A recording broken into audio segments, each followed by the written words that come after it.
Good morning, Morgan, and good morning to any of Morgan's friends that have joined us for this video today. And we're still working with the exceptions. And today's video is about defining cleanup actions. All right, and guess what? We're learning this together today. Yes, we are. So with that, let's dive in and start getting some reading done. Python TV54. Defining cleanup actions. The try statement has another optional clause which is intended to define cleanup actions that must be executed under all circumstances. All right. Now, by the way, what I think they're talking about when they're talking about cleanup actions, there's certain things that when you write a program, usually there's some stuff, some prep work you have to do. Then you do the main function of the program, and then at the end of the function, you have to put things back where they belong. All right? Okay. Right? And that's what I think they're referring to here. But people keep changing the meaning of words these days, so I might have it wrong. But what's interesting is, remember in yesterday's video they talked about the finally statement. Well, there we go. We finally found it. All right. So what are we saying? All right. So if it's a keyboard interruption. So I guess that means, I don't know what that means, I guess. The program's running and you hit a key to stop the execution. Then when it pops out, it prints goodbye world. All right. So what happens? It prints goodbye world, and then it prints the exception. Well, that's interesting, because I thought that it did what was inside before it did this. But it didn't, did it? It printed this first, and then it raised the exception. Let's see if that pattern holds. All right, now this next little bit is a bunch of frickin' verbiage. Let's see if we can, squeeze any knowledge out of all this text.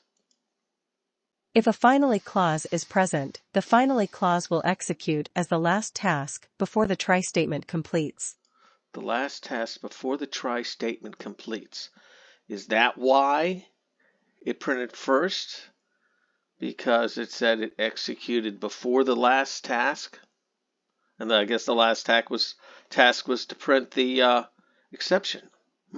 Maybe. The finally clause runs whether or not the try statement produces an exception. The following points discuss more complex cases when an exception occurs. If an exception occurs during execution of the try clause, the exception may be handled by an except clause. If the exception is not handled by an except clause, the exception is re-raised after the finally clause has been executed.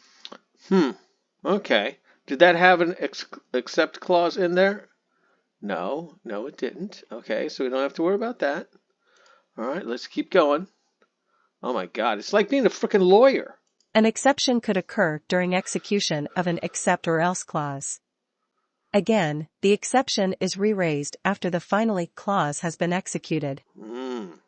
I see a pattern.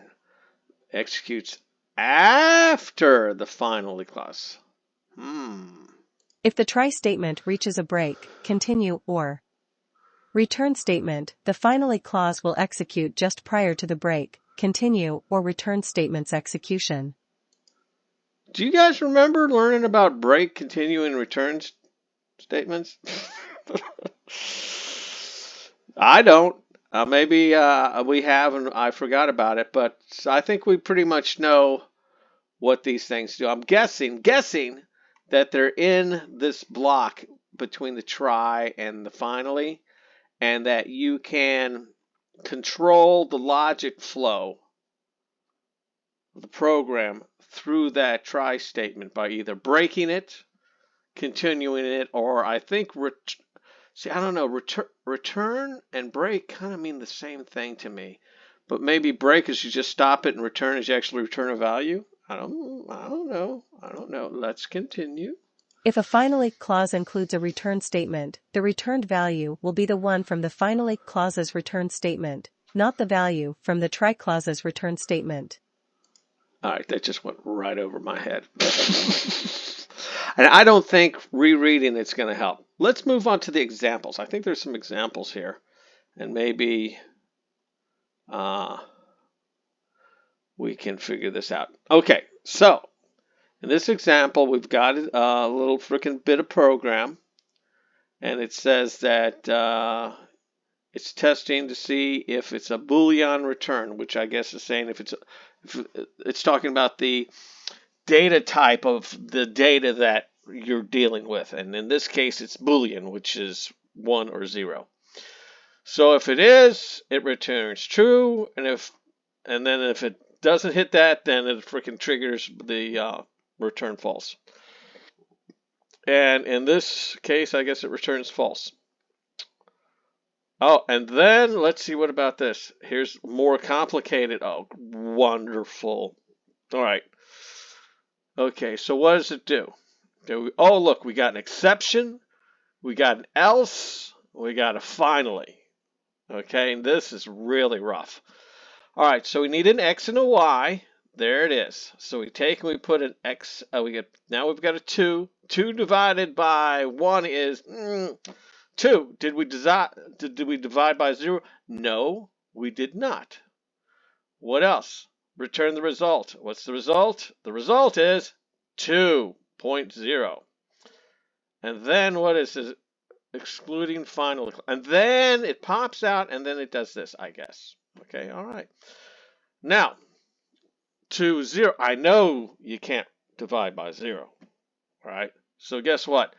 It raises the exception, division by 0, and then it freaking goes to the finally clause. Okay, so it either goes this way or that way, and then it hits this thing.